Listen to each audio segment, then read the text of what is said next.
What are the key requirements of the DORA framework? Hello everyone, I am Cyril Gruffat, Senior Policy Officer working at the European Securities and Market Authority, ESMA. In this video, I will provide a brief overview of the main requirements of the Digital Operational Resilience Act, the DORA. DORA aims at consolidating, harmonizing and upgrading the requirements applicable to the EU financial entities in terms of ICT risk management, ICT third-party risk management, digital operational resilience testing, ICT-related incident management, and information sharing. It also creates an oversight framework where critical third-party service providers, CTPPs, are overseen by the European Supervisory authorities, the ESAs, EBA, ESMA, and AO. DORA is a cross-sectoral regulation applicable to more than 20 financial entity types in the banking, insurance, markets, and securities sector.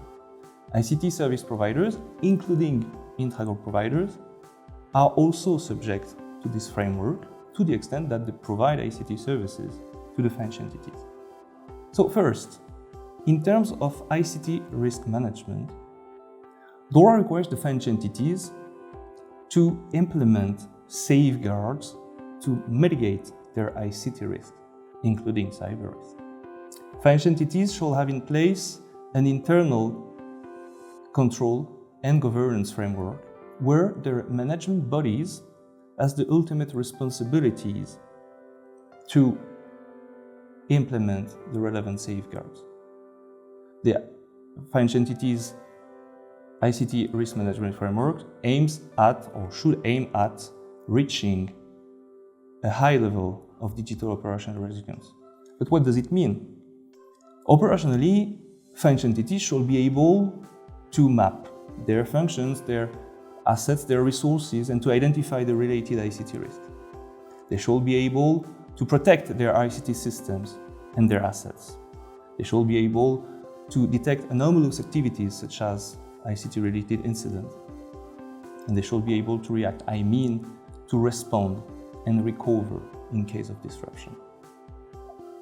Then, in terms of ICT-related incident, DORA requires the financial entities to implement an ICT-related management framework internally, where financial entities should record, detect, and follow up on the incident. They should be able to classify those incidents and to report them, to notify them to their supervisors, to the competent authorities. DORA also incentivizes the financial entities to report the significant cyber threats that they can identify. The criteria to identify the major ICT-related incident and the significant cyber threats are defined in the technical standards of DORA. Then, DORA requires the financial entities to test their operational resilience on the basis of a testing program based on different test methodologies, practices, or tools. In that context, the competent authorities, the supervisors, can require the financial entities to carry out what we call threat-led penetration testing, a kind of sophisticated penetration testing where some attackers mimic the usual tactics of the real attackers. The most famous one in the EU is the one created by the European Central Banks, the TIBER-EU framework. TLPT should be carried out at least every 3 years. They should cover critical important functions of the financial entities and be performed on the live production systems supporting the critical important functions of those financial entities. Next to that, DORA requires the financial entities to implement an ICT third-party risk management framework. From that perspective, one of the main requirements in DORA is for the French entities to maintain a register of information of all the contractual arrangements they have signed with all their ICT service providers, including the intragroup providers. The contractual arrangements themselves in DORA should comply with some provisions as well. DORA makes the difference between more basic requirements applicable to any type of contract and more sophisticated requirements applicable to the contract related to ICT services supporting critical functions. Still related to ICT third-party risk management, the DORA, or one of the most innovative dimensions of the DORA, is its oversight framework.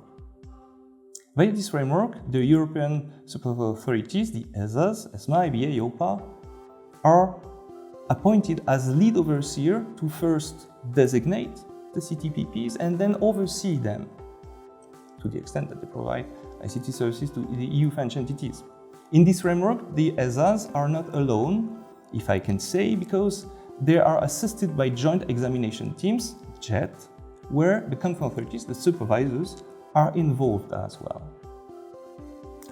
This oversight framework does not replace the supervision of ICT third-party risk that the CAs, the control authorities, have to perform according to their mandate. It comes on top. The list of CTPPs is available on the website of the ESAs. To finish,